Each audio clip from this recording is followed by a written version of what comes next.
Yeah, I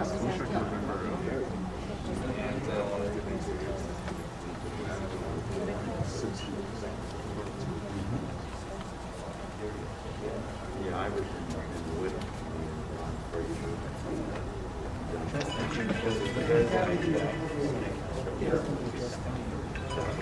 The guys that I wonderful.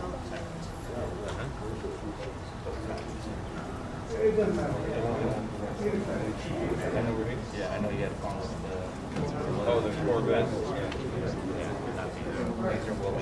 Well, we have the guy from East LA.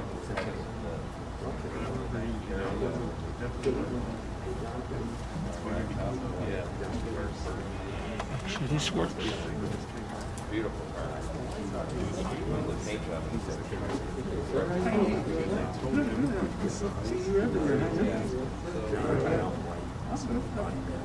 Let me take care of me, guys. The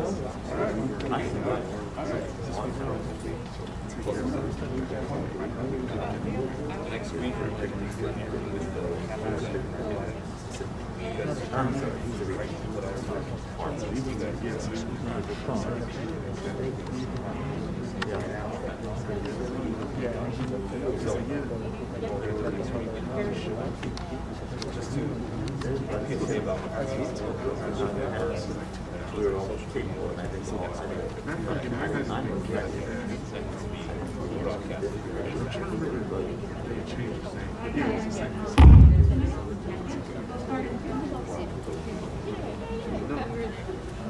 We want to get everyone's attention.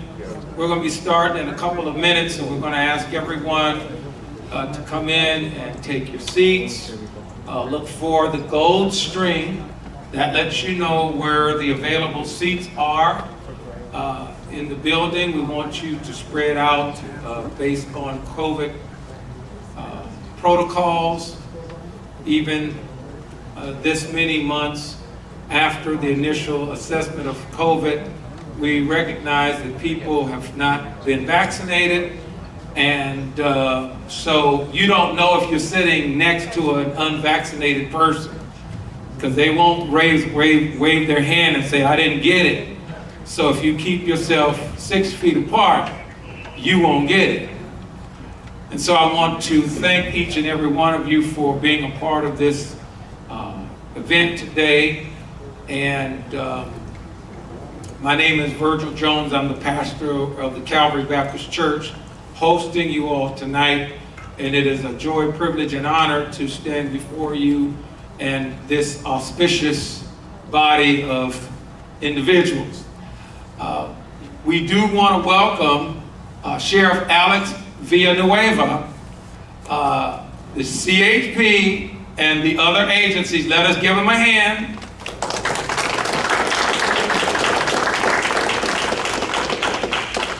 And just a few details for everyone to know.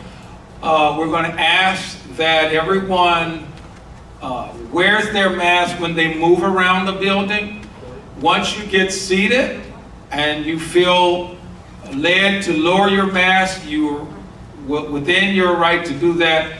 But once you move, we're going to ask you to cover your mouth and your nose with your mask. And then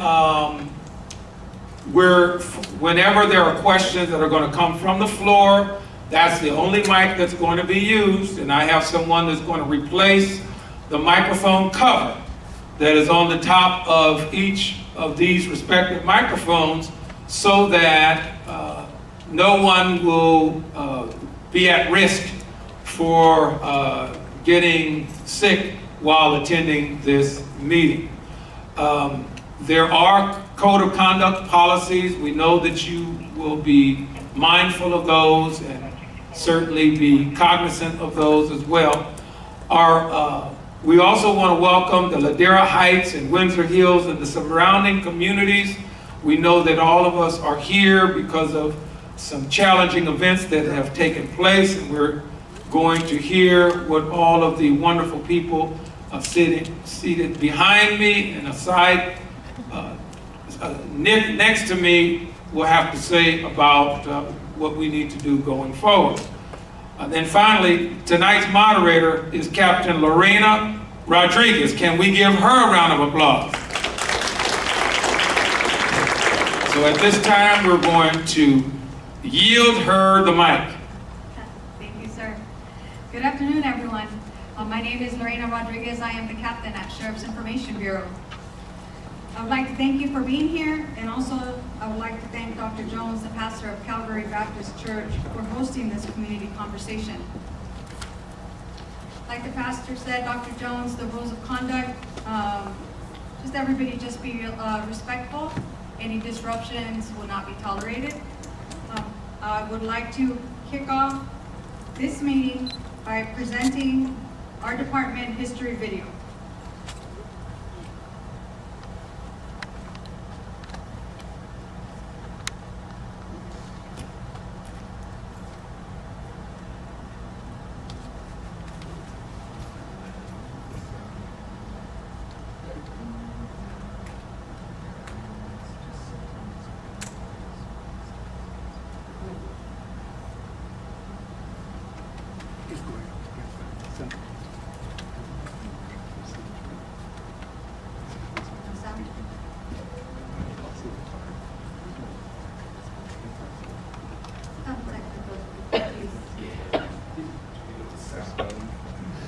And in the meanwhile, I would like to just present the panel along with LA County Sheriff's Department, Alex Villanueva. We have up here, we have Marina Del Rey Captain Keith Harrison, California Highway Patrol Captain Richard A. Mendez, and Fire Department Captain Corey Lombard, also on our panel.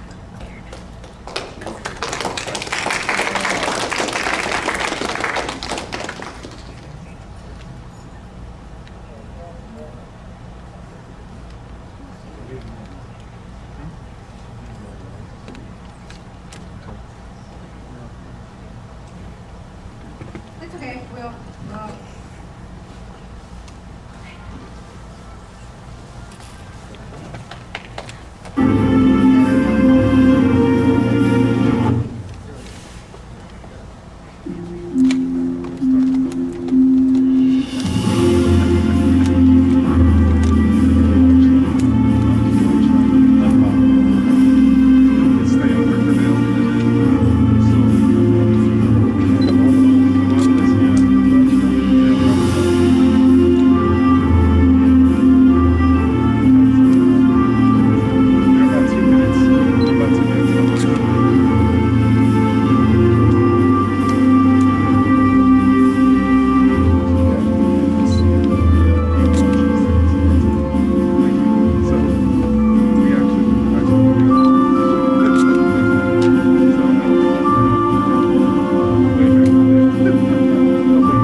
well.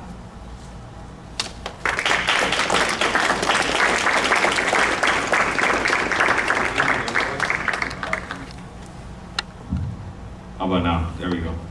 Good evening, everyone. Thank you, everyone, for coming here. This is a great opportunity to have everyone come together, and we get a chance to hear from our public safety, from all the different components that are serving here in our local community, and hear from you. And I know we have a series of questions that are already been written, and we'll address those, but big picture for the county and what the Sheriff's Department we're focusing on now is definitely the issue with homelessness, violent crime, and the third category that's creeping up, which everyone is starting to be impacted by, which is street takeovers and traffic issues that are really a threat. I mean, how many people, if you can raise your hand, you've been stuck behind a street takeover at an intersection and you can't move and you got nowhere to go? So, okay, so this rings very true. And we did a press conference at Irwindale Speedway this morning, and we had a representative from the CHP, from LAPD, our department. We have a task force dedicated to stopping street takeovers, and we have a new law that's going to be on the books, but it's not effective until 2025, which allows us to seize and impound the vehicle of someone participating in a street takeover. It doesn't have to be actually doing the exhibition of speed or the reckless driving, but just by the mere presence of the vehicle gives us a chance to remove the vehicle for 30 days and hit them in the pocketbook until it hurts. And we were able to curb cruising back in the early 2000s and going all the way back to the 70s and 80s. Pretty much people started getting hit in the wallet, then it started becoming less popular. We're able to curb it. So now we have new challenges, the pandemic, and everybody being cooped up at home and very few outlets. Somehow it gave birth to this rise in people, doing donuts in the street takeovers and the racing and all that. And sometimes it has tragic results. And this afternoon, or this morning, we were joined by a lady who lost her son, or a daughter in a street takeover, and another one lost her niece in a street takeover. They were young, 16, 14-year-old. And we have to prevent these type of tragedies. So we're working together on the public safety side. We've seen some promising attempts and cities in trying to address it by engineering, making intersections and bot dots and doing different things to disrupt the ability to do a street takeover, but that's something we still have to work on. But we're definitely working hard on it, and it is a collaborative model, and we've made a lot of arrests, a lot of citations, a lot of cars have gone to jail, and let's see how this does moving forward. That's just one thing that we're addressing in the immediate future. And do we have someone from the host team here? Yes. And from the Met team? Yes. We got them both? Okay, perfect. So we will have a chance to speak to both groups, and they have a lot of important information that's relative to the things that you're seeing in your own community here. But with that, let's start, let's go to the questions. And if it's a very local question, of course, we're gonna tap our station captain. And at the end of the night, you get to rate your station captain here. And we can do the meter, see how he did. All right, so go ahead. Thank you, sir. First question. I was threatened by a stranger to be physically assaulted in the laundromat on Florence and Decker. And the woman called her family and they came also because of a dryer.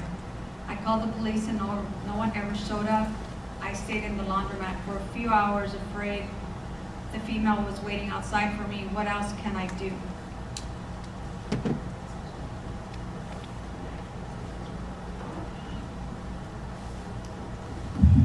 The Florence and Decker area is actually LAPD's division, 77th division. So I would recommend the person to contact LAPD 77th division, who will provide them direction on what to do next. If you're in fear for your safety, no matter where you are, please call 911. And it doesn't matter where it's at, someone is going to show up.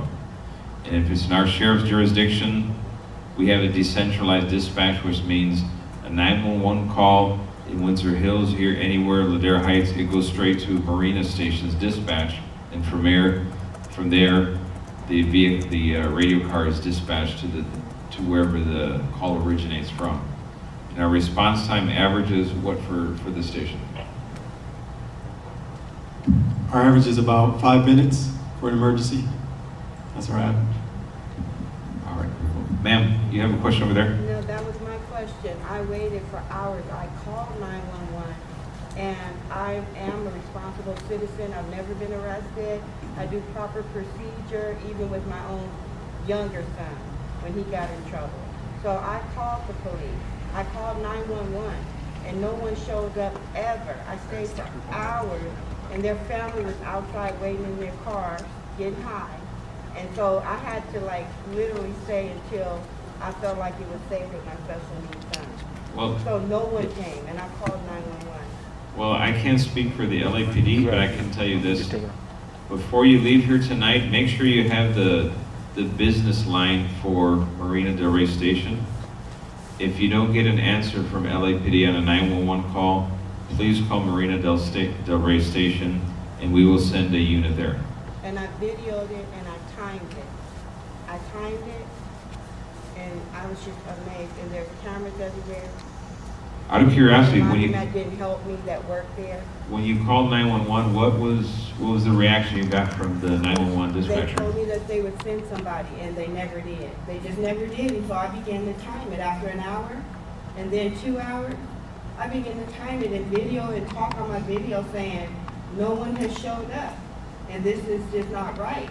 I mean, it's like, unless I say I was in a physical altercation and I killed somebody, then they arrive, and pretty much, I wanted to be a police officer because I've never been arrested and I have been an upstanding citizen. And I'm starting to notice more and more, which I don't want to, how the lack of support for the citizens like me, you know, who do the right thing, and that really let me down. I'm just saying. All right, well, definitely make sure you leave with our station number, all right, in case something like that happens in the future. And we can also, if you give the date and time, my station captain will be more than happy to call the, what's the division for LAPD? 77th Division. 77? Correct. Yeah. But our station phone numbers, if you want to take it down, 310-482-6000. 310-482-6000. We can also make that conversation with 77th Division, just tell them, there's an unhappy resident of your city in this place, and just see what they have to say. So I don't want to bash the LAPD. Sometimes we don't know what's going on their side of the line, so it would help to figure out when it happened, and we can make that contact with the 77th Division. Thank you, sir. Next question. What is the current crime stats in this area, and what is being done?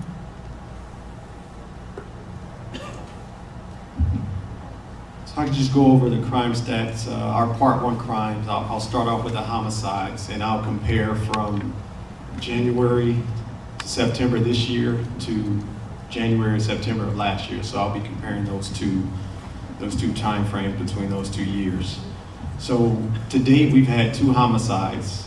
We had 3 rapes, which is a 0% increase in each one. There were 3 rapes last year, and there were 2 homicides last year as well. As far as our robberies, there were 9 robberies last year. There were 13 this year, so we are up 44%. Our aggravated assaults are up 26%, from 26 last year to 33 this year. So our violent crimes overall are up 27%. They went up from 40 to 51 this year. Our burglaries are up 10%, from 49 last year to 54 this year. Our larcenies are down, which larceny thefts, which is like the theft of a vehicle or theft from an unlocked vehicle, those are larceny thefts. They went up, actually they went down 2% from 368 last year. They went down to 358 this year. Our grand theft autos went up 1%. We had 90 last year to date, and to date this year we had 91. We had 1 arson last year and 1 arson this year. So our property crimes overall went down 0.79% from 508 to 504. So over the last few months, we've had a lot of increases in burglaries and robberies in general. And some of the efforts we've taken here at this station to address that, we've had our cops team come out and assist us and provide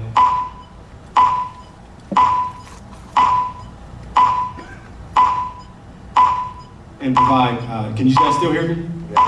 And provide saturation patrol.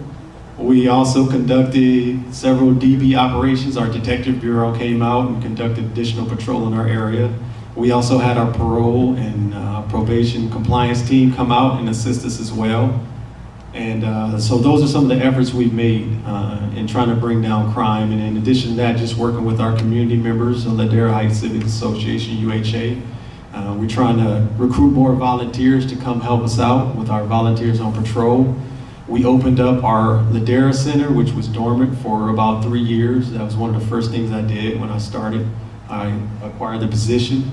So that's been really important part of our station and our department as a whole, is just bridging that gap between our department and the community.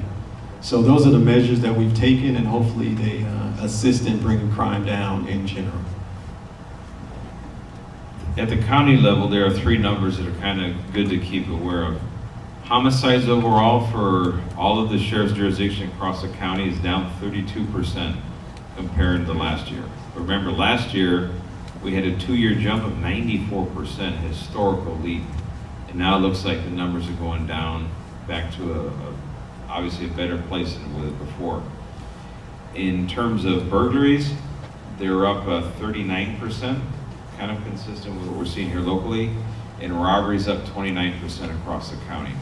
And this is consistent with the pattern we said was going to happen as the pandemic started diminishing its impact, and basically the community reverts back to their normal habits. Going to school, opening up businesses, which means you're leaving home, so burglars also go back to work. That's why you see that number go up. The businesses are open, so robbers are going to go back to doing what they do with businesses. So those kind of are consistent. And we're working hard across the county. We have multiple task force everywhere dealing with these things, the smash and grab robberies, the follow home robberies, some of the series ones that we've been able to apprehend the suspects, like the 2. And we work with Orange County and the 2 that were doing 7-Eleven robberies where they were shooting their victims. I mean, that one was horrific. And then the one, for example, in Roland Heights, where it was an elderly Asian couple that were pistol whipped and robbed right in the parking lot of the 99-cent store in Roland Heights. Those individuals, we ended up arresting all 3, and they were tied to a bunch of different cases throughout the county. So they start putting all the dots together. They're making a big impact on that, because a very small group of people are responsible for the majority of most of the violent crime that we're seeing. So obviously we're focused on that to make it a big impact. Thank you, sir. Next question.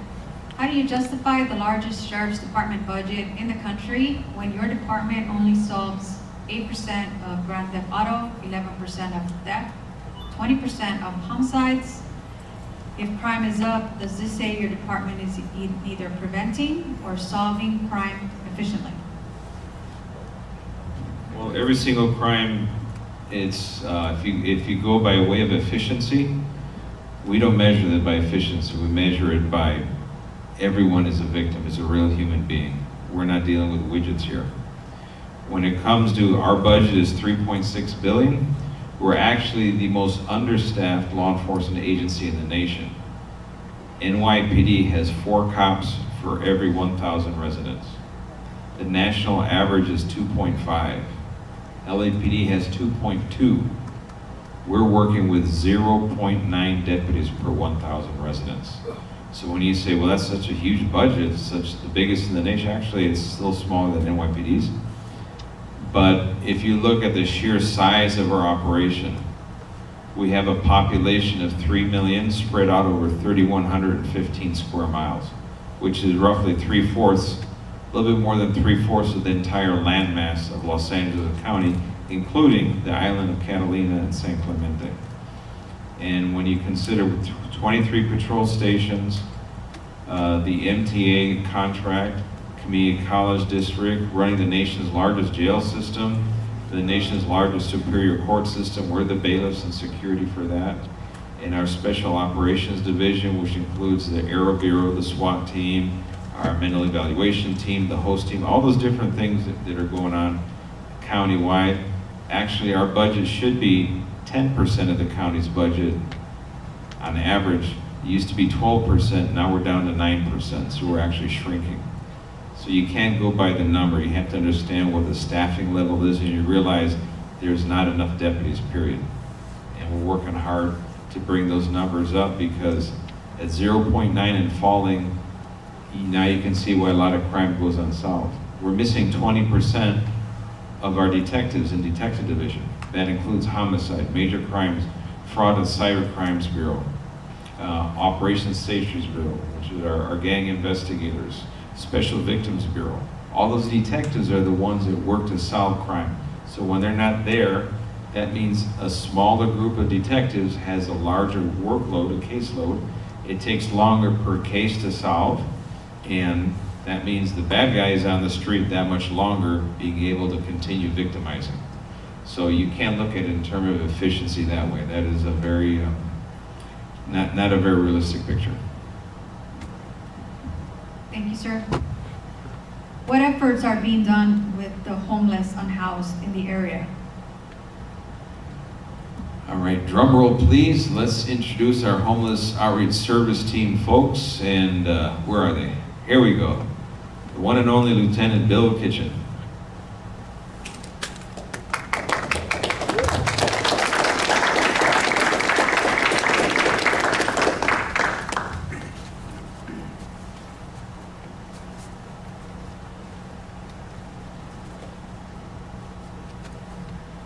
Good evening, and thank you guys for being here.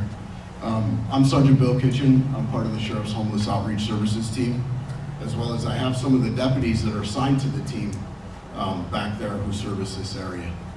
A little bit about the team. We are a co-response model, so we have members of the Los Angeles Homeless Services Authority that are with the deputies all the time.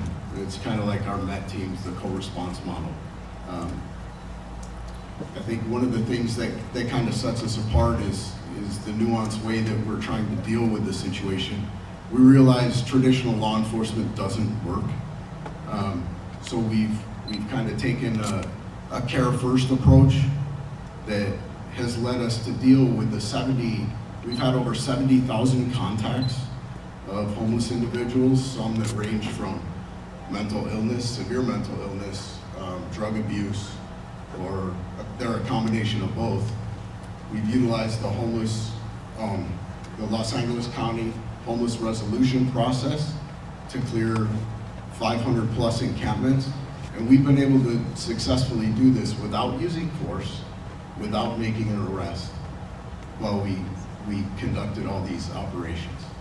So I know that some of the naysayers will say, law enforcement has no role in here, but we bring safety and security to the encampments to improve public safety, community safety, also with compassion and dignity for those people on the street.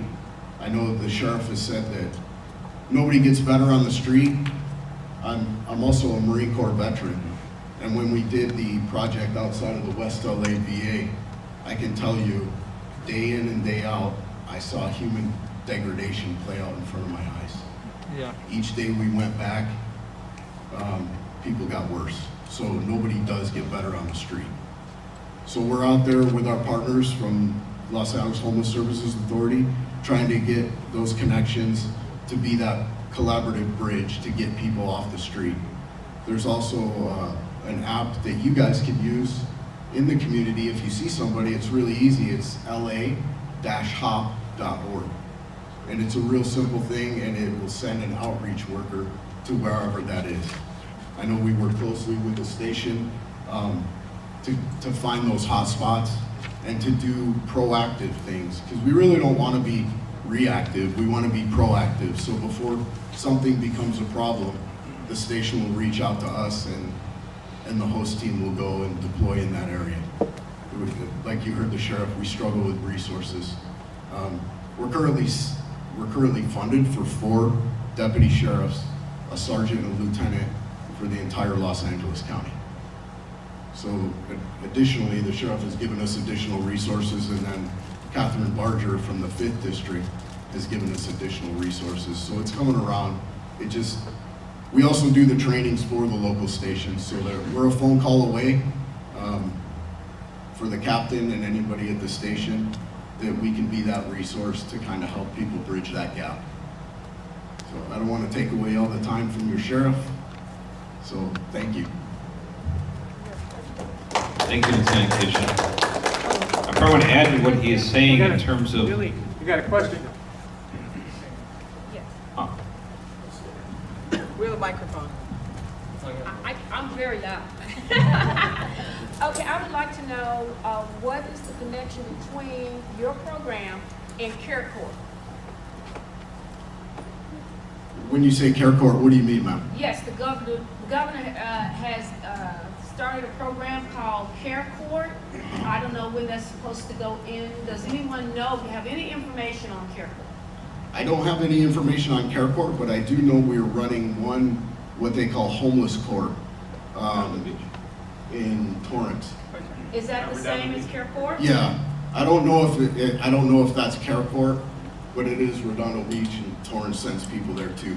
So that's, I mean, this team is kind of the alternative to incarceration. Like I said Right. before, we've been able to do this without making an arrest or without using force. So I've been there personally to that court just to see the operations. And it seems to be working for those low-level offenses that can be adjudicated that way. Okay, so if someone could get back to me on Care Corps? Sure, because- I can talk to you after and Okay. follow up, but I really don't have a lot of details about it, and I don't want to lead you down the wrong path. All right, because it was about mental health individuals, that's really the predominance of individuals that are on the street. And it was about actually getting them in a facility, whether voluntary or involuntary. So I think that may be Department 95, and we do have a mental health court, and I think my Met partner can speak a little better than I can about it. Okay, thank you. You're welcome. I believe the care court, or the model envisioned by the governor, what they signed into law, is going to be all about conservatorship, either self-admittal, and how that process goes through when you have a dependency hearing at 5150 of the Welfare Institution Code, and what constitutes gravely disabled. Because some people cannot make decisions for themselves. They deteriorate right in front of our eyes on the street, and we're losing 5 people a day on the street. Literally, they die in the gutter, coroner comes by, scoops them up, and they move on. Next day, there's 5 more, like clockwork. So pretending like that somehow if we're not involved, the most compassionate thing is doing nothing is absolutely flat wrong. That's cost us last year alone, I think, over 1,600 dead on the streets. So the toll is just enormous. So the point is, the role of law enforcement, the proper role, is not just the regulating public space, is actually connecting the people with the help they need and the shelter space or whatever is set up, and we make it happen. Because when it's an open-ended equation like the city of LA, they can go out there, they can do the outreach, they can talk to people, they run around with their clipboards and their water bottles, great, and they'll do that for an entire year and the person doesn't budge and they just laugh at them. Our approach, we do the, I think, 5-step process, right? Identification first of an encampment, then they do a thorough assessment of the individual, they learn everything about the individual, their journey from wherever they came from, how they became homeless right there in front of us. Then from there, the outreach. We start making the connections. Okay, where could this person be successfully placed and get them off the streets? And then there's a posting, which is step number 4 in the process, which means we put a legal notice saying at this date, this place will be cleaned up, the encampment. And that's the missing element of the city plan. because there's no ending date. They'll keep doing it forever and nothing changes. You know, one drive through Skid Row will tell you how that works out. And then the fifth and the last step is cleanup day.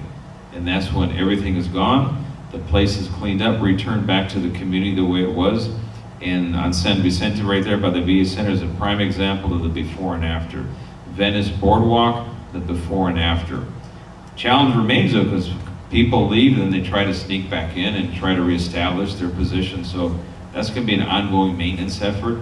But the role of law enforcement plays in this, and our host team, number one is they provide security and safety. So all of the people that are homeless at that location bring their guard down, start looking at actually talking to people and not looking over the shoulder where the next threat's going to come.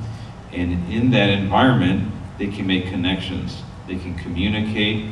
We bring in a Joe the barber, for example, who offers free haircuts. We clean people up. And all of a sudden, people feel a little bit better about themselves. They may sit down with a social worker. They might fill out an application, get a California ID, do all these different things that kind of reestablishing a foothold in society, and they can make that transition.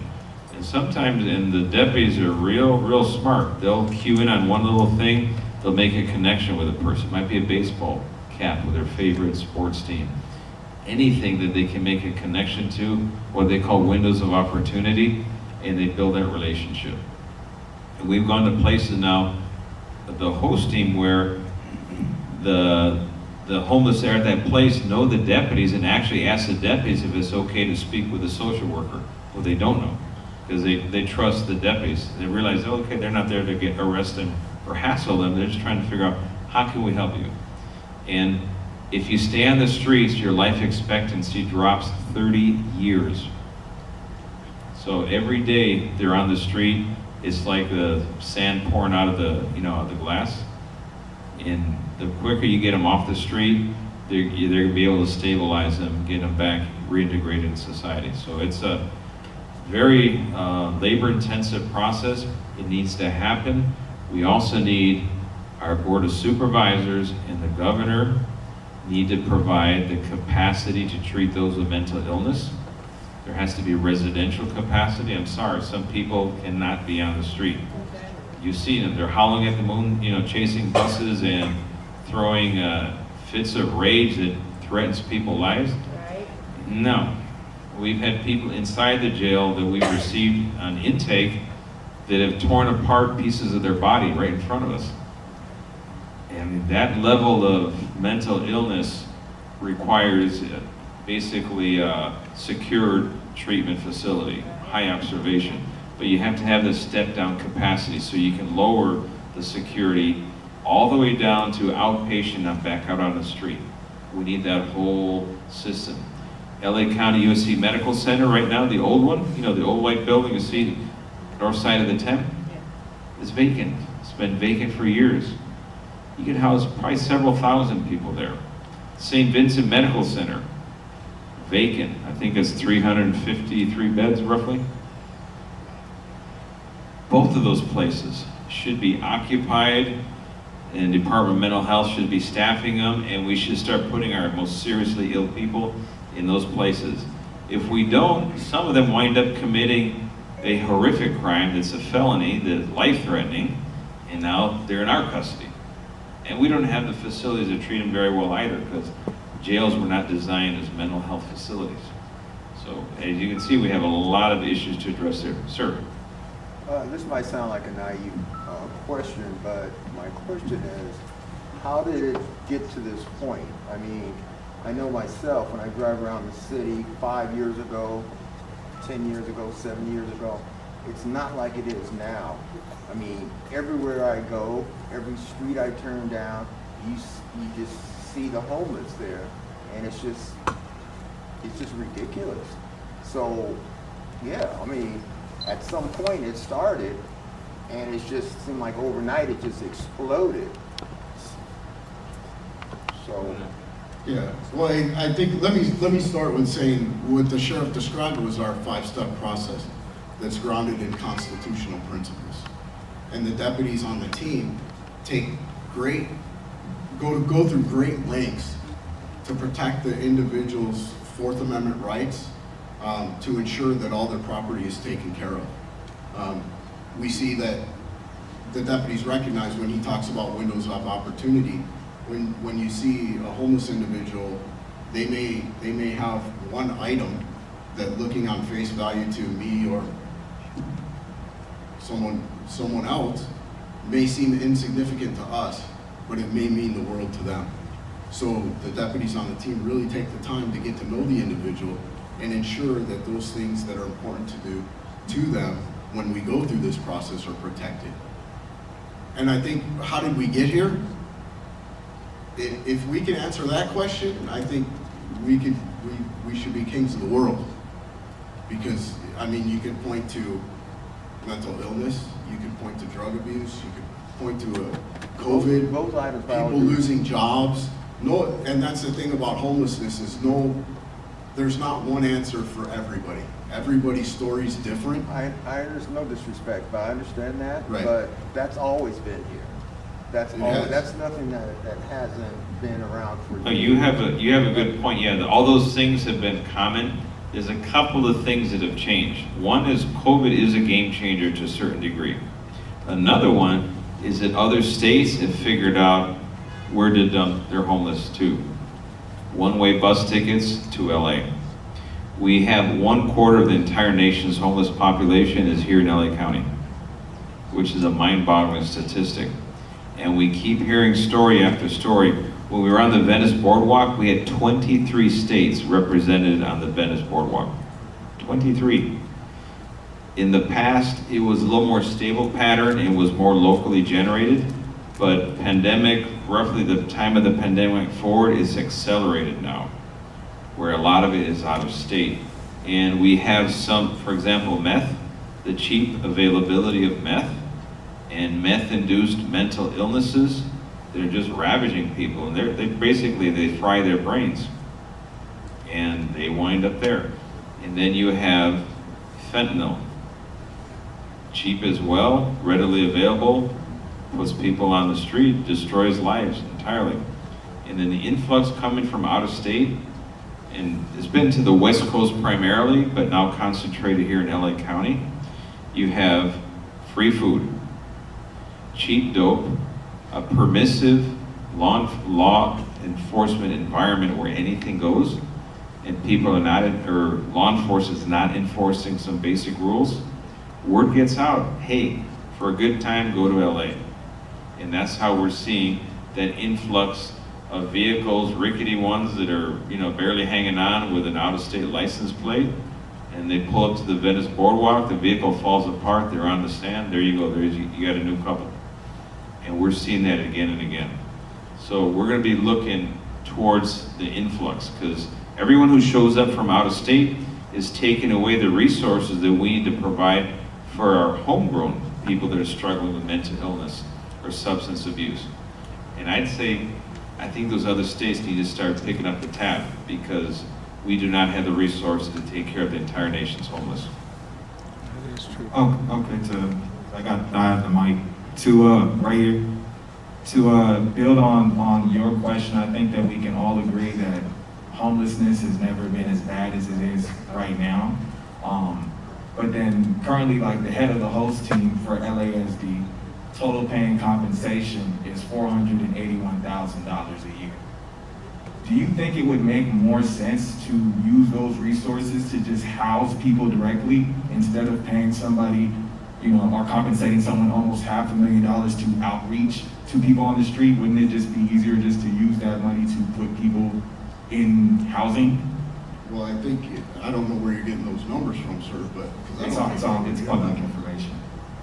I will tell you that while we've been out there, we found elderly gentlemen who have walked away from convalescent homes who wouldn't have been found hadn't we not been out there, and he would have died. So we were able to return him to save a life. We've saved a life at the VA. The deputies brought him back with Narcan. So I don't think we can put a price tag on those kind of things. I mean, that's something we could always debate, but I think us being out there brings safety and security.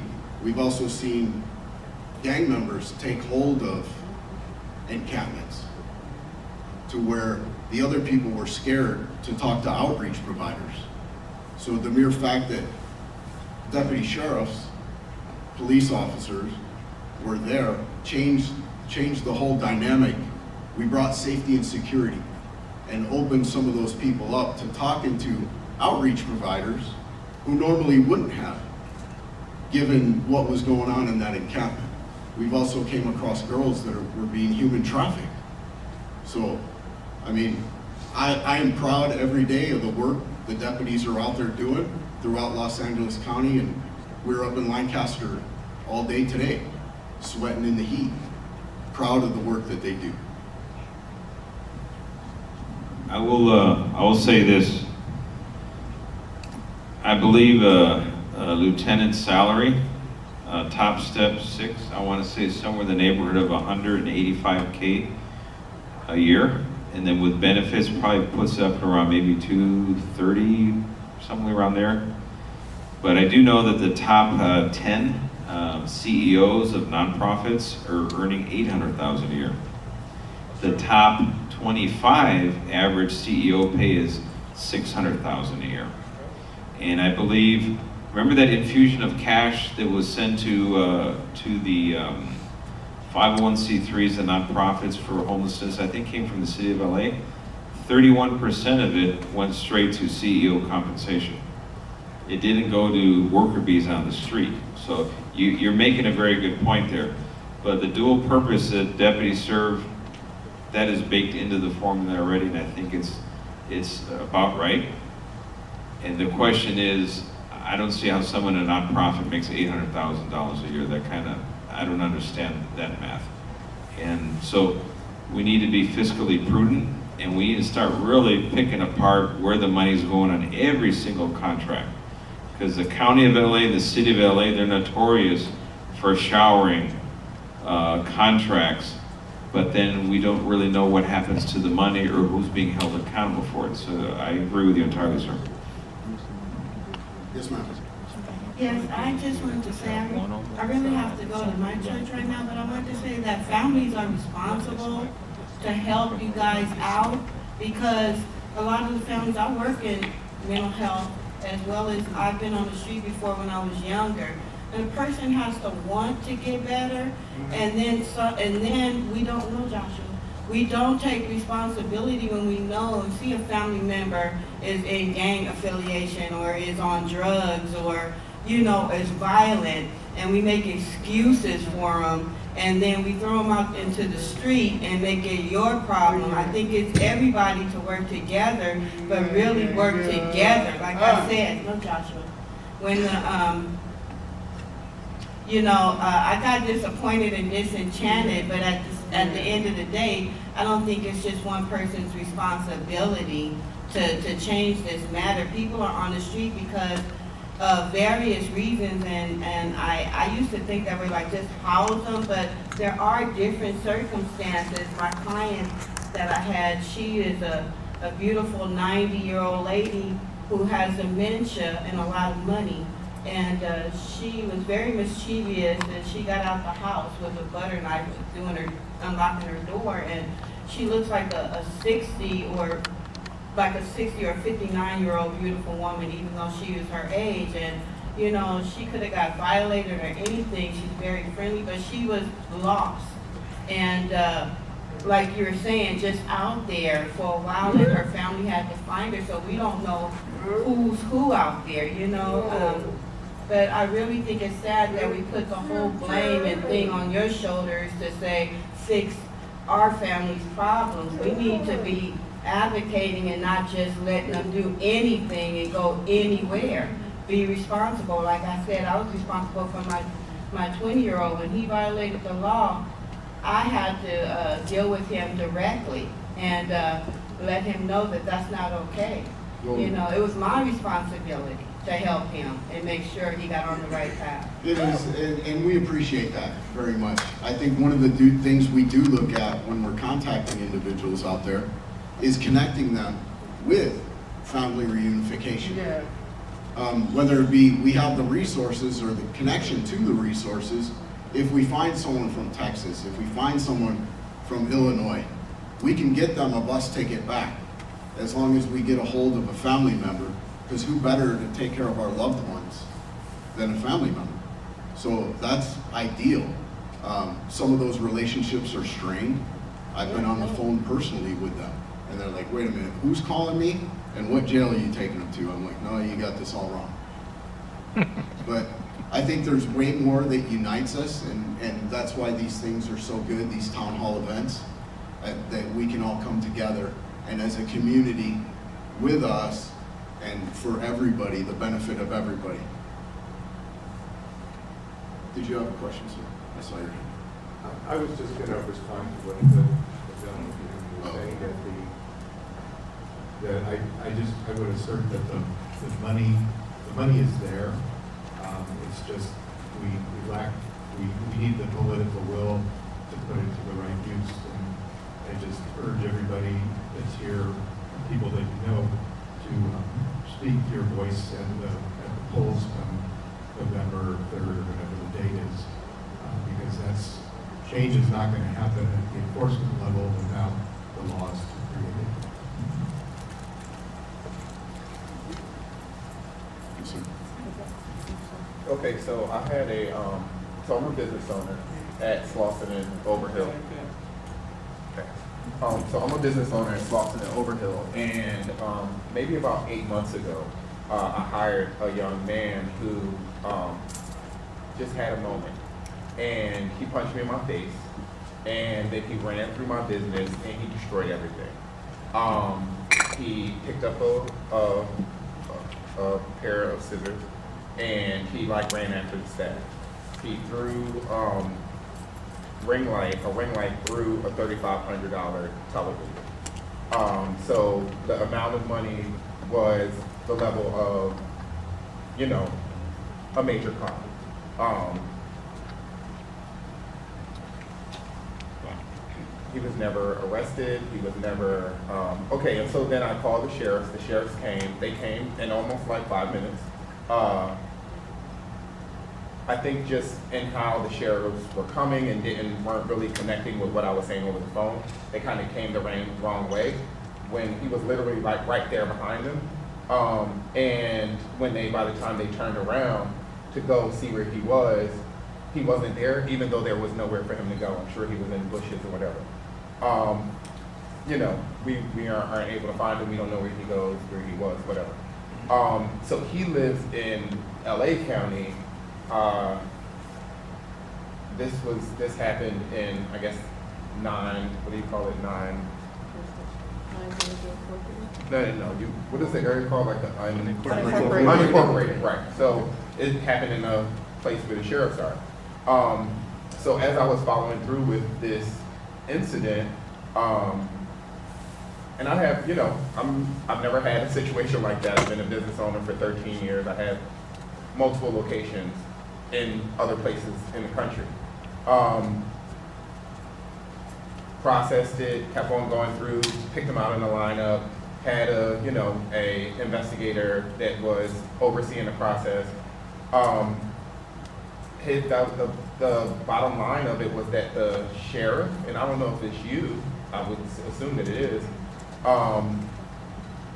wasn't going after those kinds of crimes. Wasn't going after, I guess they were too small to go after because there was other things going on. I didn't understand what that was about, but that came directly from the person, whatever, the guy's name was a very long Papalacagos or something like that. At that place, it's near the water, I think Marina Del Rey, which is where I went to go, pick him out in the lineup. Of course I had all of his contact information, so I had his number, his phone, his home address, and all that other stuff. And then he continued to, and I'm not a fearful person, so I wasn't fearful of him in the moment or after. You know what I mean? That wasn't that big of a deal as it relates to me feeling fearful. It just felt weird as a business owner that services a good portion of the community to be put in a situation like that and not have the support from the sheriffs that I would have expected or from the police that I would have expected. And then to be told later on, hey, right now the sheriff is not looking into that. He's not following through with those kind of incidences. Those aren't really like what we're focusing on. And something about it was almost mentioned as if it was minor. And then I told him, hey, how is this minor when this is the amount of things that were destroyed in the business? This is a felony. And I just found that out because of, the process and doing research myself. And so that's what happened. I could definitely give my name to somebody. I could have somebody follow through. You can look through and do whatever you need to do, but that happened. The man is still, doing what he wants to do. Possibly doing this to other businesses or doing this to other individuals. And then he followed through with, threats and all kinds of, messages to me and pictures of what he was going to do and seances and candles he was lighting and, things that he was saying, and his magic and all this other stuff, which I forwarded. I just kept on sending this, and it was like, nothing ever happened. I got an insurance claim through for all of the things that were destroyed, but he just moved on to his day, and there was nothing that was ever done about it. What I'll do is afterwards I'll get your information, I'll find out a little bit more, but just to speak to you in regards to the process, usually when you call us out, you file a report. Our detectives take that report, submit it to our detective bureau. They conduct an investigation, which was probably the portion where you went to identify the suspect, and then they take that information and they file whatever charges with the district attorney's office. That's up to the district attorney's office to prosecute. Okay, so that's what he said. He said it was Correct. the district attorney, not the sheriff. Okay. Correct. So our detectives conduct an investigation, identify the suspect with your help, Right. and when they present it to the district attorney's office, it's up to the district attorney's office to actually prosecute the suspect for whatever charges are presented. So we just file a case and present it to the district attorney's office. It's up to them to actually pursue with the prosecution. But I can still talk to you afterwards just to get some more information, and I'm sure there's some additional information I can give you as well. Yeah, please follow up on that, because I'm curious too. And actually, thank you for articulating my frustration, because in the year 2021, last year, George Gascon, the DA, he rejected 13,677 cases for no reason other than his new orders, special orders. And that would include cases just like yours. And so we do all the hard work. The deputies rush out there in the emergency. They prepare their preliminary report. Detectives do the follow-up. They interview witnesses. We may have a suspect in custody. Do all of the legwork, present the case, and then the DA says, never mind. And that is very frustrating, because it puts someone like you in the awkward position. Now you're still dealing with the same person who constitutes a quantifiable threat. And that's just not acceptable to me. So, yeah, please follow up, and I'd like to know the outcome of that. And just one thing. And just one more thing. I was a caseworker a case manager before I did, what I do now. And yes, I can verify as somebody from the East Coast, all the time we would get transient clients because we had a drop-in center, and they were travelers. And they would often have, I'm sure you guys know, the physical appearance of like having a pit bull mixed dog mutt kind of thing with a little chain around his neck, skinny black jeans with like a black t-shirt with patches on it, or maybe, safety pins holding patches in the clothes, maybe a jacket, maybe a leather jacket, a girlfriend. They were all jumping trains to come over to the West Coast. And as I did it, never being in the West Coast at the time, I was like, these guys are always like, everybody's trying to get over to the West Coast. Like, these guys are stopping here, but they're on their way, and that's what they would tell us. So that's, people, hey, you can't be in Philadelphia, you can't be in New York, you can't be in a lot of places throughout the winter. If you're homeless, you can't be outside because you'll freeze on the street and you'll die. So the one thing you didn't mention is the weather. The weather is a major, probably one of the most major reasons People don't necessarily, I mean, people that are in the system, they know exactly what the programs are. People that are in the system know better about programs and what's available to them than the people that are actually giving them those programs. But as it relates to weather, yeah, people come to the West Coast because they can't survive being homeless on the street, outside of a shelter. And shelters are the place to go to get raped, to get robbed, to get everything taken from you. And yeah, and so that contributes to it quite a bit as well. I think that some of the problem right now we're having too is our shelters are running at half capacity, still with COVID regulations. So on top of that, the shelters are decompressed, so it's hard. But we just need more bed availability. But thank you for that, because I talked to a service provider, one of our friends at the Salvation Army. They said at least once or twice a day someone gets off a bus and says, yeah, we're here from so-and-so, and they told us to come to California because you guys are housing people. And she's pulling her hair out too. It's frustrating. So thank you. I have one question. What are you doing about Centinela between Lockyer and Alverne Hope? About the encampment and all the trailers along that street? Can you answer that? So the strip where you're speaking of is actually LAPD's area, and 90045? it's right across the street from our reporting district. And just personally, I've contacted LAPD, I've contacted the local council member there, I've contacted Republic Services to have them come clean up, but that particular area has not been addressed, and there's only so much we can do. It's a strip mall, it's like a strip of RVs, and for our host team, if you can discuss how we respond to RVs. Yeah, and so just to add a little bit on that, thank you, Captain. Recently, the Board of Supervisors approved our homeless encampment resolution RV protocol, and it passed 5-0. So a pilot program will be rolling out in the future, but when we talk about vehicles, there's a lot of things that have to happen. When we talk about vehicles, just to tow an RV, tow companies don't want to deal with it. They have hazmat in them. So there's a litany of issues that we're trying to work out with RVs. The mere fact that we take it off the street, we have a 10-day window. We have to notify the registered owner. So that's sitting in a lot somewhere for 10 days. So we're trying to find properties anywhere where we could store them while the legal notifications are made. But that's all in this RV protocol that we'll be rolling out soon.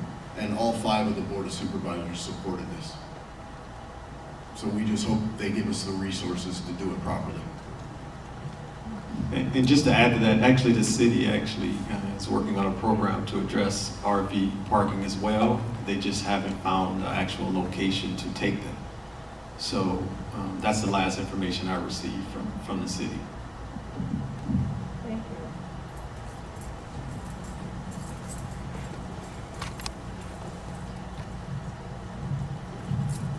Thank you all. Appreciate you.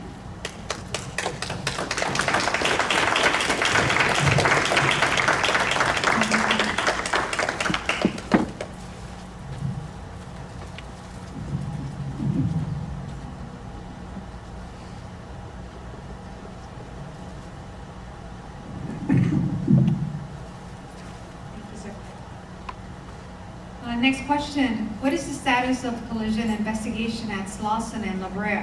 There are parks and businesses where children and young adults can walk to in the area and nearby. How are you protecting us?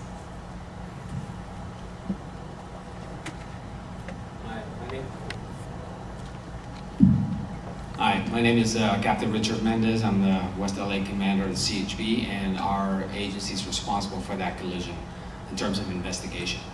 Right now, it's still an ongoing investigation. The case has been submitted to the district attorney's office. However, there's still a litany of interviews and evidence collection that needs to be conducted for this.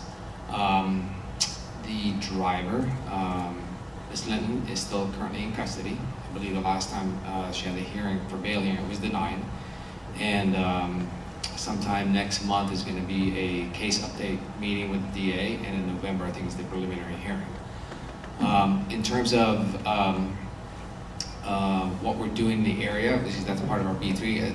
Just to introduce my team who's here, I have 2 cops officers with me, Officer Munoz and Officer Charles over there. Sorry, I forgot your last name, but Charles. And then I also have my public information officer, Franco Pepe.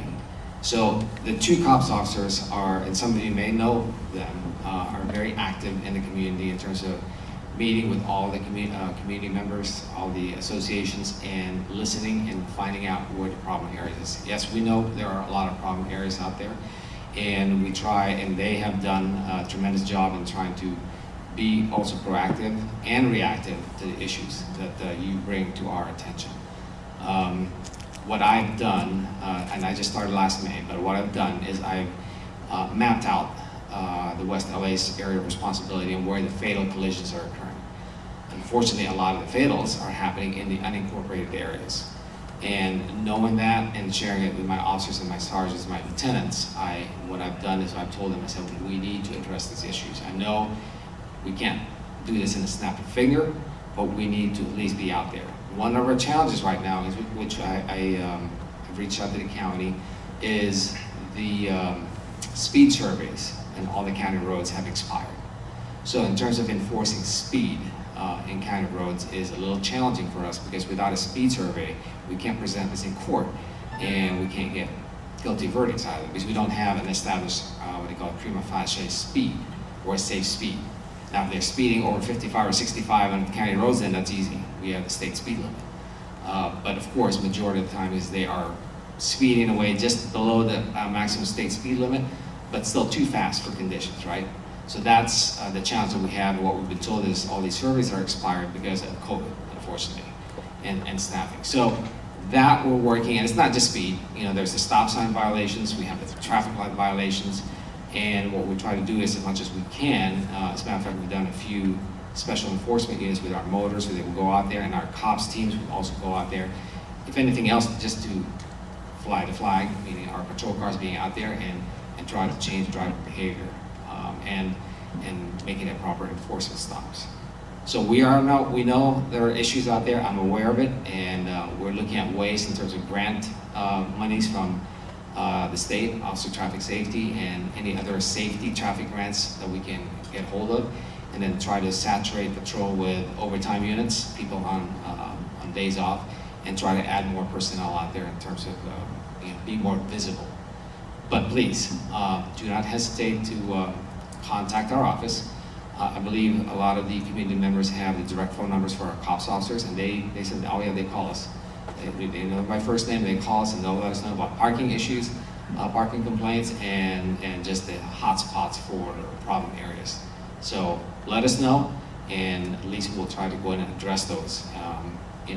Everybody has staffing issues, but for me, that's not an excuse. We have to do with what we have, and we will go ahead and work with our partners, the Sheriff's Department, in which they were such a big help for us during that incident, that big crash. If not for my partner, Captain Harrison, it would have been very difficult.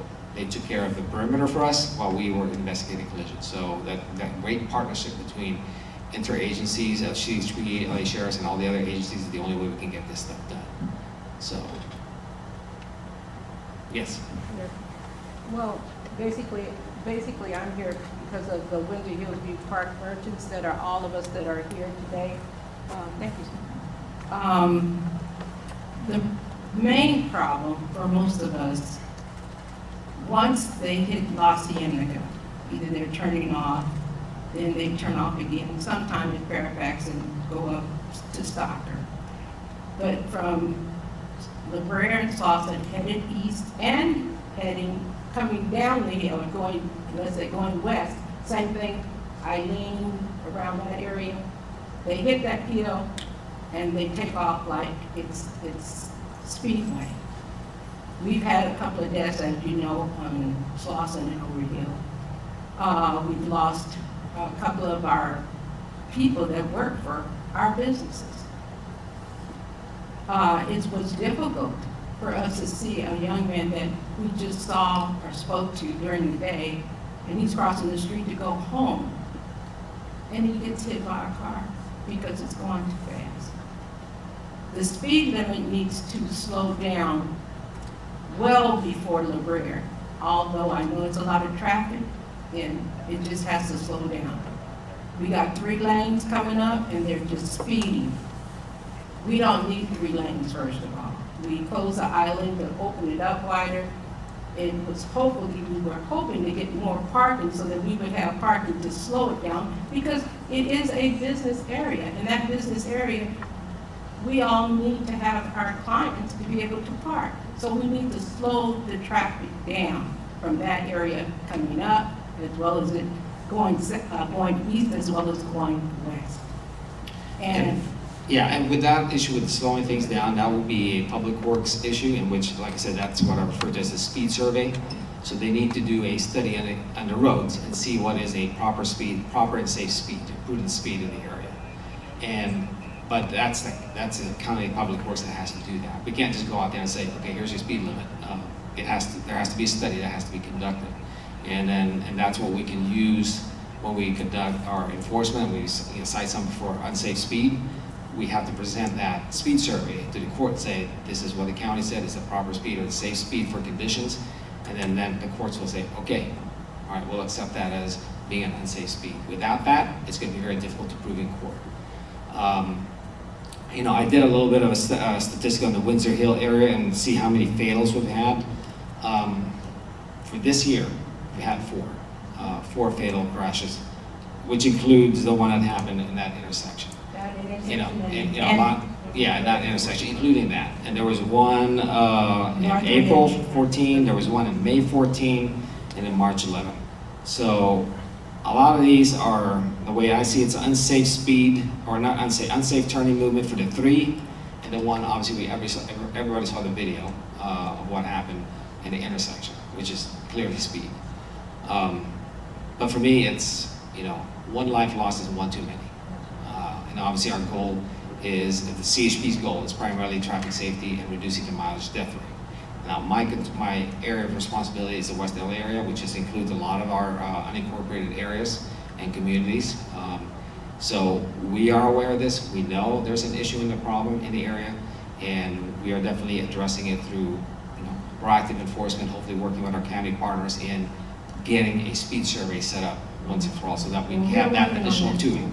Yes. question, would it be possible for the highway patrol to maybe post up for a few days at different times, just to have you there sometimes to slow traffic down? Yeah, well, what we'll do is we don't necessarily want to do a, we'll try to go out and be at different times of days. We don't want to have, or allow people to say, okay, they're usually here at this time, right? So we try to mix it all up, and like I said, we have 2 cops officers that has to cover multiple communities. But obviously I've told them and tasked them that, we need to really address the problem areas that we know. And they do. We'll go out in different times of the day, and our beat officers that, are usually on the freeway, they also have county responsibilities. I've told the sergeants to remind them they need to also go out there and at least patrol and be visible. So it's in-view patrol is what we call it. And it makes, it makes people guess pretty much, are they here today or what's going on? So the fact is, even though we just stop and maybe say hi, they don't know if we're on an enforcement stop. So, and that's what we're going to try to do with it. In addition to obviously the freeway, we have the counties that we have to be responsible for also. So yeah, we can't necessarily commit to putting somebody there always in certain areas, because we have other problem areas that we have to address. So we try to mix it all up, and we'll try to go and hit these areas at different times of the days and different times of the week. But in terms of the areas that we've established in terms of, for at least this area, Friday, Saturday is the times in which we have a lot of crashes happen. Of course, Friday it seems like traffic increases, people are trying to go get ready for the weekend, and it's Saturday, and then it starts going down through the middle, through the middle of the week, and then goes back up in the weekends. So we at least know when the hot spots are and when the times are active for potential crashes. So we try to use that as a gauge and a tool to deploy our resources appropriately. Well, we've had problems also during the middle of the day too. I mean, it's Oh no, it's all day long. But like I said, we try to spread out our resources as much as we can, and give everybody the impression that, you know, we're all over the place. The one thing though is, and I have to mention this to the community, every time we go into a saturation proactive enforcement, the majority of the people that we end up pulling over are members of the community. So, I mean, I know everybody, I'm not saying everybody is speeding, but a majority of the crashes I've seen in terms of age groups are kids, 20, and I can say kids because my youngest is 25, so 20 to 24 is the biggest age group in which people are crashing and getting pulled over. Next one is 25 to 35.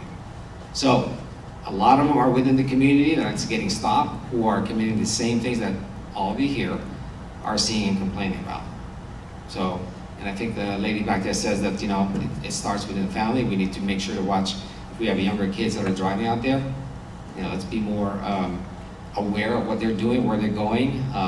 Same thing for the street racing scenes. A lot of them are young kids are being part of this.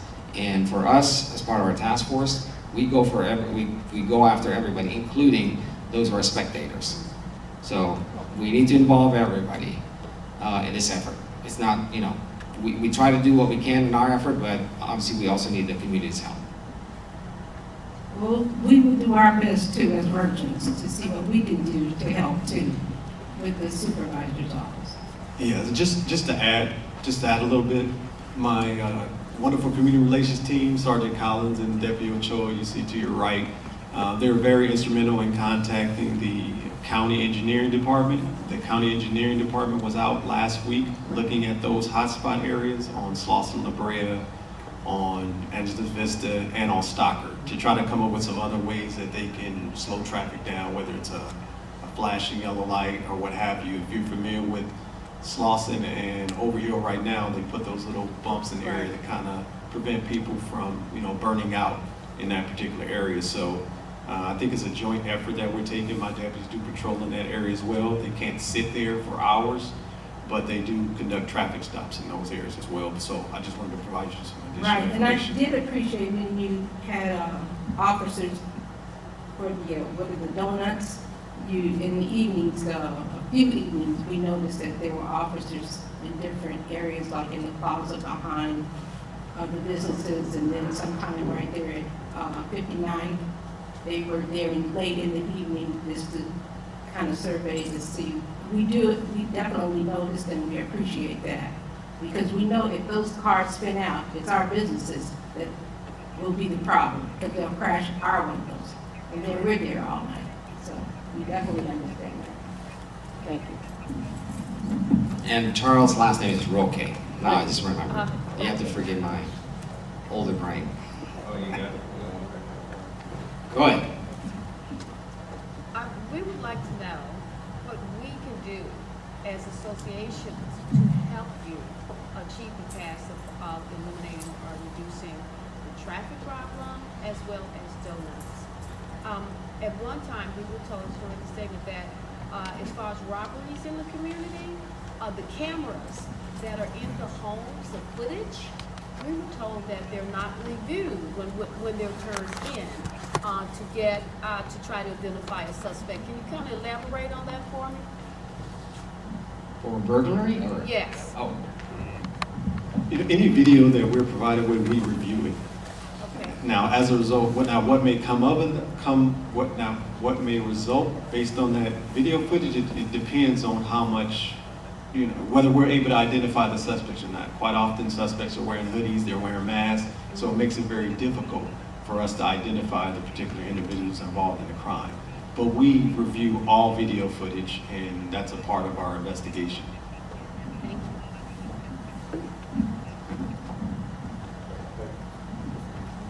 The different topics. Oh, okay. I have actually one question and one request. The question has to do with the fact that our community of Liberalized Department we're in unincorporated Coley County. From a budgeting standpoint, are we at a disadvantage when it comes to budgeting because we're not a contract city?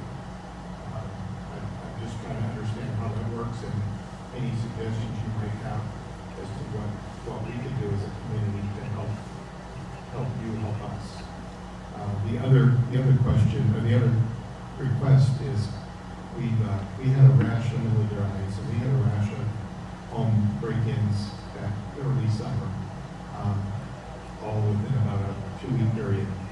And what we've been looking at things like license plate, cameras, the license plates. And we talked through it, we realized that it's good, but it's not the end-all answer, because you end up with a license plate from a car that already committed a crime. One of the things that we started talking about is the volunteers on patrol program. That, I know that it was very big in Ladera Heights, Ladera Center years ago. Captain Harrison did the test, and we're trying to get some people to start to resurrect that.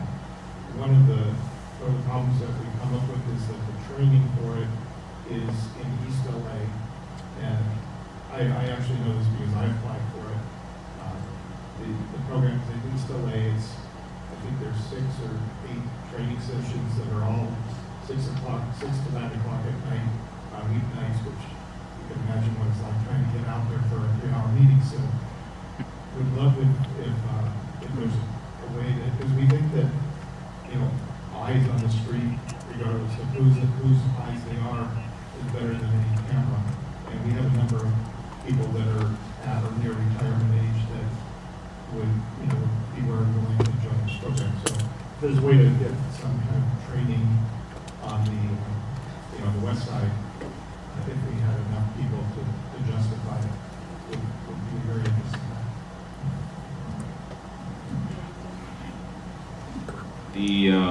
And the training you're referring to is over at the Academy in Whittier, correct? I just heard it was in the East LA. I'm not sure where exactly it is. It's at DC. It is further east than Whittier. Yeah, we moved the Academy back to its original place in Whittier. So, but we could definitely look into decentralizing it and putting it in places a little more convenient for west side of town, for example. That's, I think, something we can follow up with that. On the question about the taxation and where it's beneficial to be, the Los Angeles Local Area Formation Commission, LAFCO, it's appointed by the Board of Supervisors. They assess to each incorporated city as they're created what their taxation rate is. In other words, what percentage of property tax goes back to that city. And across the county, there's 88 cities, and it varies from 25% taxes go back to the city of LA, which is on the high end, to as low as 7% on the low end, which means that everybody pretty much subsidizes the city of LA's bureaucracy. Go figure. So it's up and down. My city, we get 11%, and they're a very poor city. Wealthy community, but very poor because there's no sale tax base, there's no businesses. It's all residential. There's several places that are just like that. So it's a mixed bag in terms of taxation, what's beneficial or not. So that for LA, unincorporated. Unincorporated, I don't know where they stand in that scale, low to high, but I do know that the Board of Supervisors and the 2nd District, Holly Mitchell, as your supervisor, she's your official local government, like mayor, city council, so she's responsible for funding local law enforcement and all the government services you'd expect from the city. You get it from the county, so they have that obligation to fund everything that their unincorporated areas require. Thank you for that. The last question, thank you everybody who submitted questions for the community meeting. The last question, your deputy is responding to service calls involving mentally ill residents. Can they get training? Do we have our Met team folks here? I think I've got one coming right up here. Let's hear for Sergeant Bohorkins.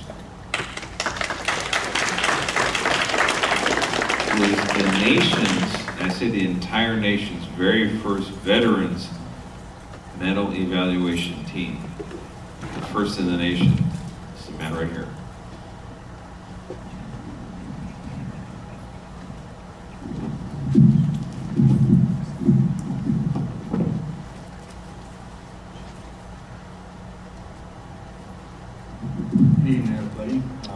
being here. Thank you for allowing us to speak to you. Sergeant Rich Bohorkis. I've got, this is my 33rd year with the Sheriff's Department. Currently assigned to the mental evaluation team, which is comprised of about, well, when we first started, this mental evaluation team has been going for almost 30 years now, coming up on 30 years. Initially, it started with co-response model, which consists of a deputy and a certified clinician. We respond to all the mental health crisis calls. If there's somebody in crisis experiencing mental illness and maybe having problems as a result of that, our teams would respond. As a result of that, the department, the county, and everybody else saw a need to grow. About 2017, we grew from 5 teams to about 12, and then from there, we're currently at about 36 teams throughout the county of LA. There's a few components of the MET team, which is basically would be equivalent to our patrol, which is our MET team deputies that respond to all crisis calls throughout the county. We also respond to the 88 cities and other places in LA where wherever we're called, we go. LA City happens to be within LA County. I've heard that said somewhere before, so we go to. When we do respond, our main purpose is to provide a positive outcome of that call. Reduce the possibility of violence, ensure a positive outcome, and to provide the person that's experiencing mental illness with connection to resources, whether that be hospitalization or referrals to other agencies who deal with mental illness. It could be what they call a 23-hour, 59-minute commitment, which is at a lower level mental health facility, or to an extended commitment, which is anything up to like 2 weeks it can be, and even further.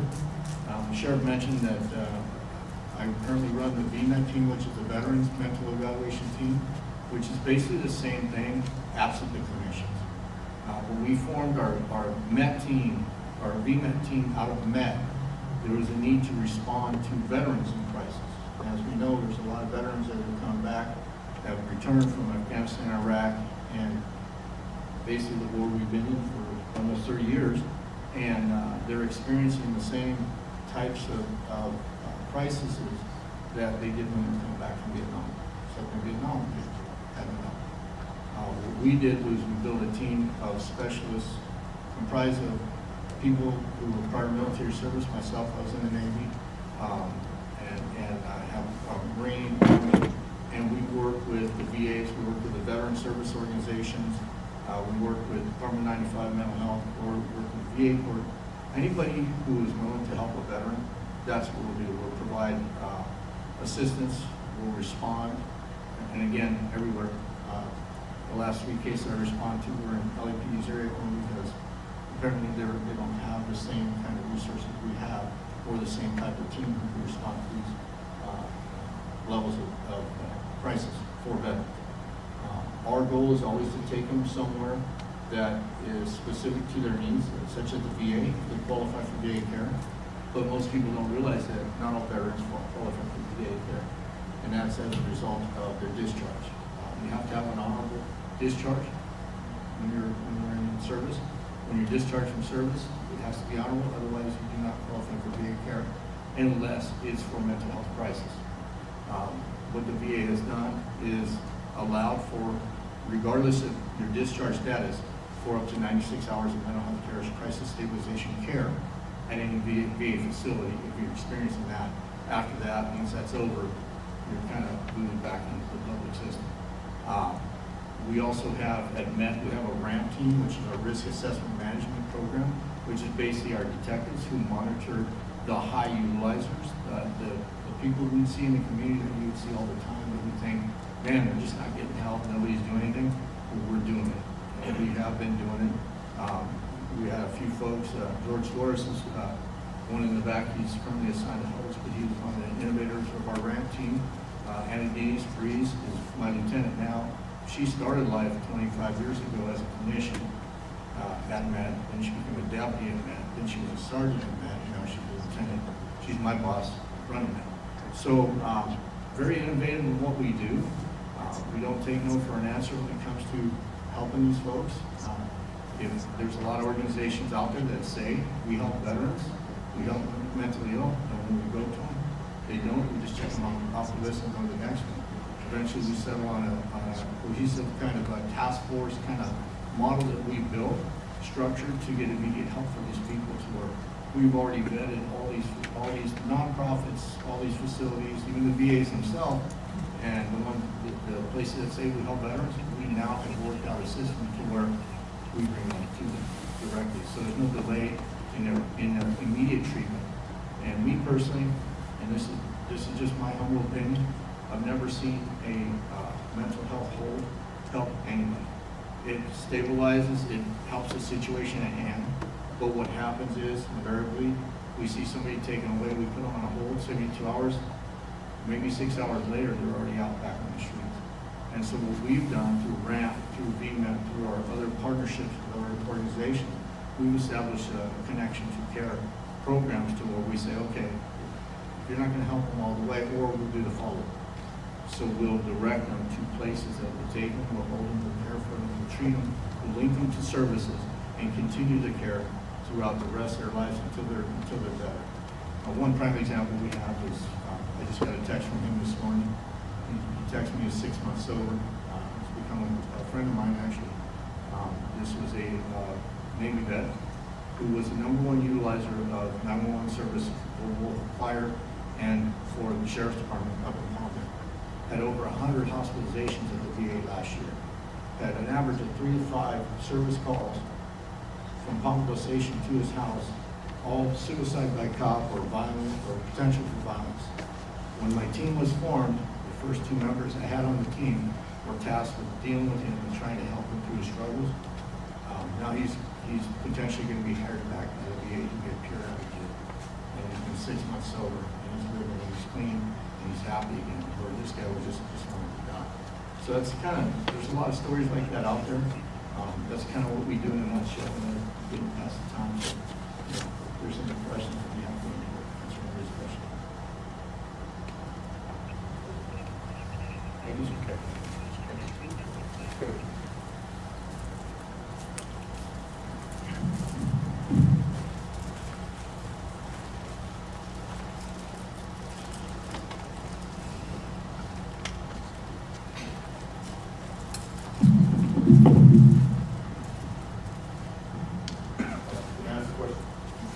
I just have a question directly to the sheriff. My name is Paul Robertson. I'm actually a local social worker, and I watched the debates yesterday with the gentleman from Long Beach. And I've also listened to you on Fox News, and I also heard the interview with Untitled Chapter program last week. And there was a couple of comments. I know it was addressed, and you guys stated that. Program was it last time? It was on 1580 AM. It was kind of a debate last week with Dominic DePrima. And anyway, I noticed there was a couple times where you said that you were misquoted as far as certain comments related to the African American community. And last night, it so happens that you made a comment in reference to the George Floyd protests. And in that comment, you kind of intimated or implied that those who were protesting were basically all looters, and it was a very unique characterization of those. So I guess my question to you is, as a public servant, in the Black community, because I heard the lieutenant earlier, he made this statement, strained relationship, and I think it's probably from the empty seats in this room that it's very clear that there's kind of a strained relationship with this community and the officers. So how, if you are elected, how are you going to outreach and work collaboratively with this community with, I guess, perceptions or viewpoints of this community that's not necessarily accurate or necessarily positive? So how will you work with this community in the future if you are elected or re-elected? Well, I can tell you this: the rioting, the looting that took place in 2020, and the people that were lawfully protesting were two different sets of people. There were people that took advantage of the large-scale protests, and under the cover of that, created all the destruction. And those people needed to be held accountable for that, and they created quite a bit. They destroyed a lot of businesses. A lot of people lost their jobs, their livelihoods behind that, and that was just not right. It didn't serve to serve the memory of George Floyd. That murder did not advance any cause. It actually just created chaos.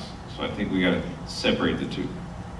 And the fact that we had 20,000 people protesting peacefully in front of the Hall of Justice, and I can recall 1992 when I was a young deputy, and when we had the Rodney King riots, what a difference between the two events now. And I think we are improving. We're not there, but we're getting better along the way. But one of the most effective ways to bridge the gap between law enforcement and the community is, one is we're hiring locally. We're hiring only from LA County, because I want the kids that are born and raised in LA County to be the ones who aspire to be deputy sheriffs.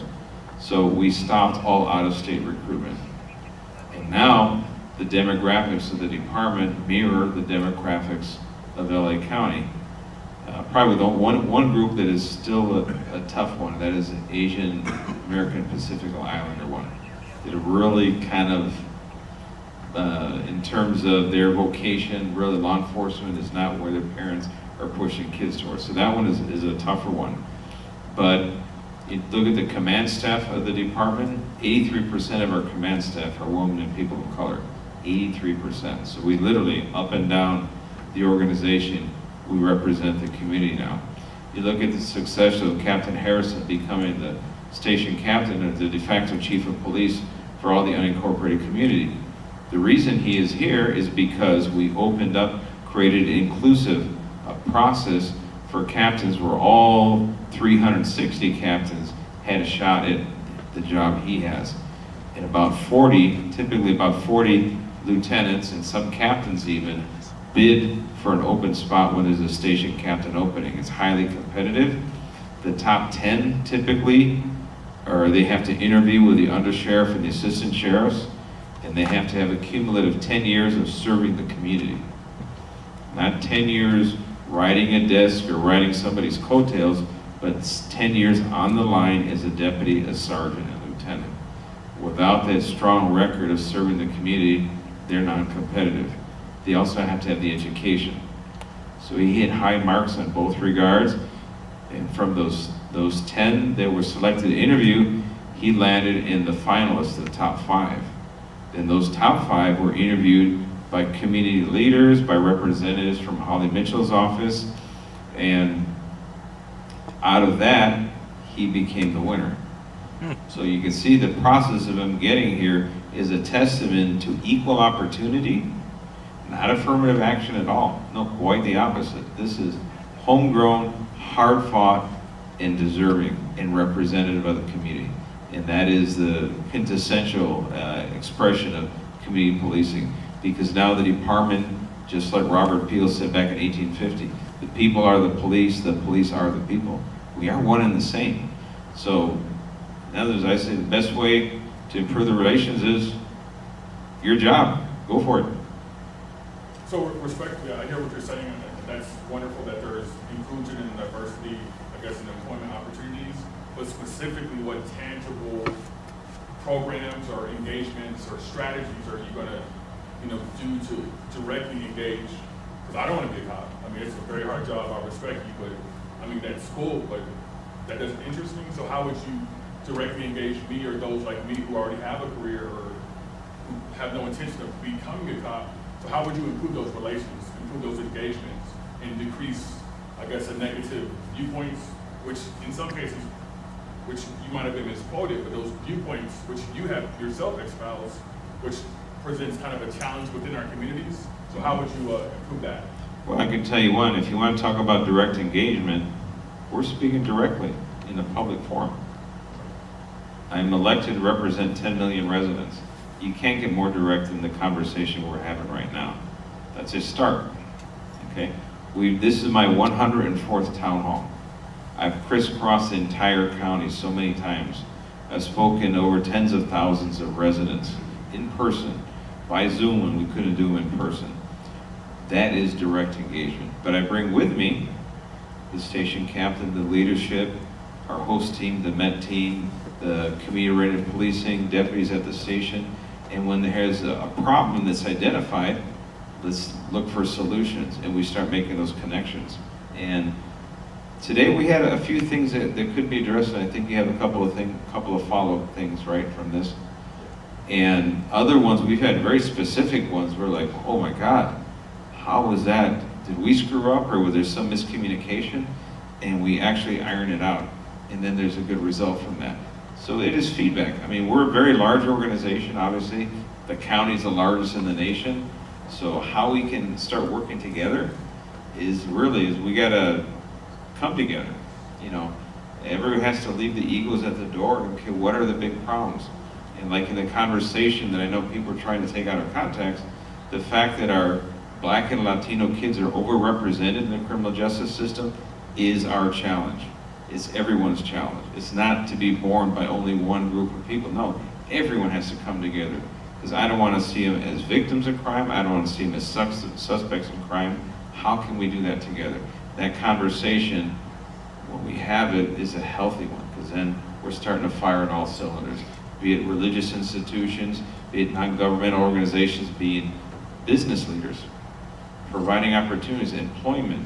What a powerful thing is to hire someone locally and encouraging them to keep pursuing their dreams and supporting them financially, and they're giving back to the community. I mean, there's so many wonderful things we can be doing, and like I said about during the protests, and this is one of the times won't quote me, I said, you know, you're gonna pick up a brick, great, build something with it, don't destroy something.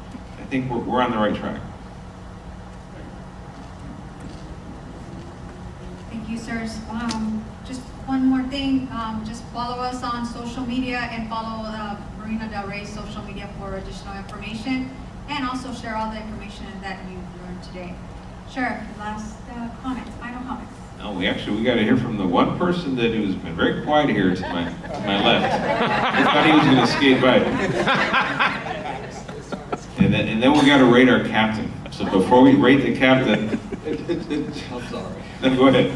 But just to kind of elaborate a little bit on what the gentleman stated, I grew up on 60th and Normandy, which is, to me, probably the worst neighborhoods you can imagine. My best friend was killed when we were about 14 years old. I became a deputy, not to arrest people. I don't mean to freak anyone out or even the sheriff. That's not why I joined the department. I joined the department to make a difference in my community. And I joined the department at 20 years old. I worked in this community for over 18 years. I reside in this community. I was a deputy here, I was a sergeant here, I was a lieutenant here, and thankful I'm able to be a captain here. And as a deputy here, I worked community relations for 9 years. And I've developed many programs here. I brought the Youth Activity Leagues program here. I reinvented our Explorers program and brought them here. I created our Clergy Council program here, which the pastor of this particular church was a member of. So there's a lot of things that I've done in this community that I'm very, very proud of, and I'm extremely proud of the relationship I have with so many people in this community, not just professionally, but personally. I go to people's homes on and off duty. I'm invited to barbecues and picnics and things like that. So you guys are my family. That's the way I look at it. And I represent you not just on duty, but off duty.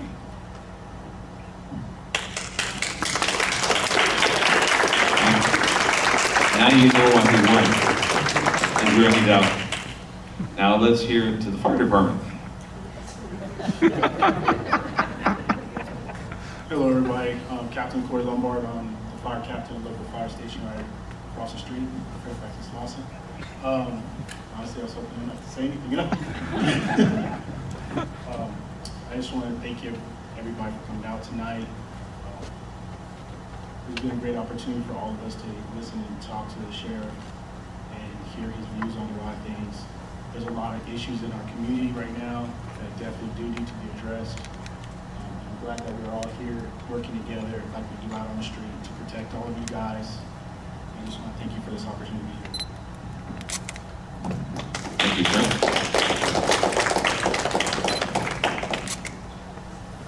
All right. And I want to thank everyone here, our CHP, our local sheriffs, fire department, members in here came here from the community to talk to us. All of the folks out there, the CHP, the folks on the front line, the host team, Met team, patrol deputies, everyone coming together. We got a lot of challenges ahead, but I think the best way to solve these challenges or address them is working together. Let's spend all our energy in how can we fix things. And I think we're going to be off to a very good start. So thank you, everyone. I have one more thing to say. Perhaps we need to have these town hall meetings more often due to the fact, not for election during election time, but just to have communication to get to know you and to see your views as we move on through the year. Because it's nothing is ever over. I've been in business for over 55 years right here, and I've lived here my entire life. So I'm saying that to say, you know, maybe this is what needs more often, not Yes. during election. This is my second time, I believe, here, or third? Second time here? No, fourth time. No, we've been in other places here, so with this, definitely not for election only, ma'am. Okay. Actually, but you have a very good point. I can't be everywhere all the time, so I'm relying on our station captain to have a regular Oh, I see him. meeting. And then I'll have the occasion periodically to show up myself as well. So very good idea, and we're gonna take you up on that. Thank you. All right, thank you all. Everyone, please stay safe.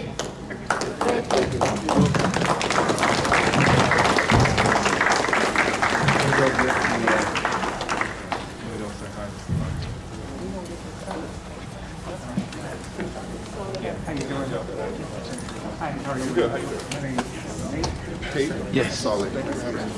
Pleasure to have you. God bless you.